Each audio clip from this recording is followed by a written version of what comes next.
regret contesting against you during APC presidential primaries, Akpabio tells Tinubu. Senate President Godswill Akpabio has regretted contesting against Bola Tinubu during the APC presidential primary.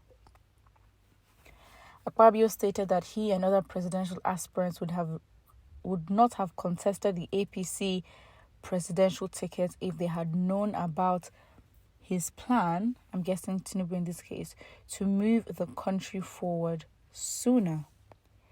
The former governor of Akpabio State noted that Lagos had been a development model for states in Nigeria, adding that the man that did the framework can also do it for Nigeria. Speaking on Thursday at a reception in Tinubu's honor by the Lagos state government, the Senate president said the president's few decisions catalyzed the country's growth.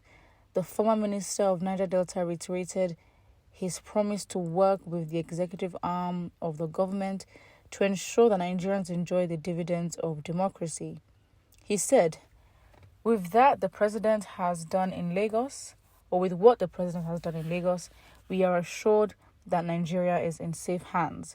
We didn't know this was the plan you had for the country. We wouldn't have contested with you at the party primaries. These few decisions you have taken served as a catalyst for the country's development.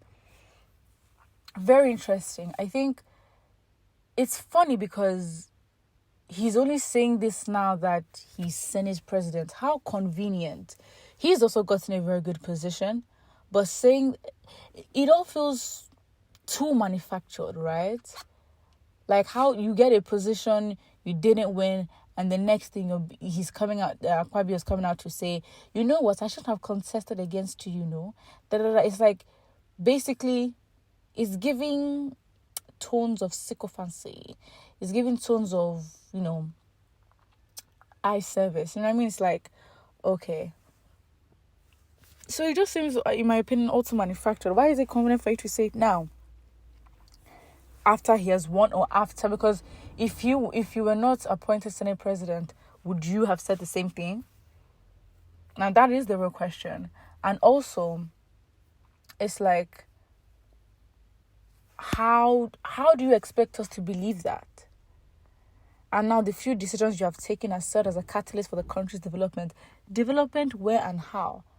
How has it developed? I mean, development, right? You see the results, right? So we haven't seen the results. So where is this development coming from? This is just, to me, just does not make sense. And so in the same event, Sam Olu also speaks. That's the governor of Lagos state at the moment. And he said, Lagos is proud of you. I'm sure you will all agree that since he took his oath of office as the president of the largest black nation, we have seen uncommon pronouncement, uncommon audacity of change, a renewed hope that he promised us all my days. Do you know what? As much as the scary thing that I believe we're walking into is being a Lagos State governor. Yes, you're like a governor like every other person, but of course there's going to be more attention on you because Lagos is not some other kind of state. Lagos is a very popular, well-known business, commerce, entertainment. Lagos is the place. And it's internationally recognized when it comes to, a lot of people still think that Lagos is the capital when it's not. So what I see here with the Senate president speaking, with the Lagos State governor speaking, it seems like we're going to have a regime where all the people who hold important offices for Tinubu, of course, would have to defend who they're working for. I get that. Sometimes you speak on behalf of the president. There are people who come out and defended Buhari. Great. But I think what we're going to walk into is individuals that would blatantly just, in my opinion, could lie. Because why is everybody and their mom talking about how Tinubu has made so much changes? It's been a month. Come on, he has 4 years.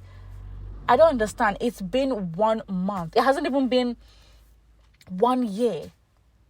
Right? It's been a month. All the man has done is to make such aggressive changes, but we haven't seen the effects.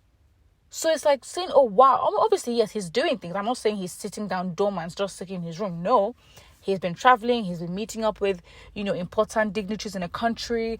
There are policies and bills that are in discussion right now. So I'm not saying that Tinubu I'm not saying he's anything. All I can say is the fact of what he has done. So where opinions come in, where, the assessment of his decisions come in, we have to give it time.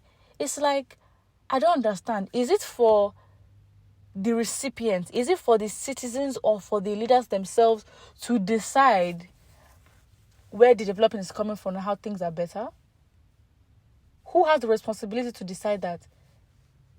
It's like, imagine somebody serves you food and then tells you, oh, the food is so nice. I understand that, the people love the food. Since the last time I cooked, it was just amazing. It's like you are the person scoring yourself from your own assessment. Does that make sense? So that's my point is, listen, this man hasn't done anything. And it could be a situation where Tinubu will just clap his hands and then all his sycophants and his supporters will say, oh wow, can you imagine Tinubu clapped for this guy? Oh wow, look at what he's done. Because I'm like, this is bare minimum. And I think because in the Nigerian government and in the political scene, and also our context as Nigerians ourselves, we're very performative. So it's like we just do things to show and give the illusion of work, but are we actually doing the work? That's what the question is. But I think, and don't forget to like and subscribe.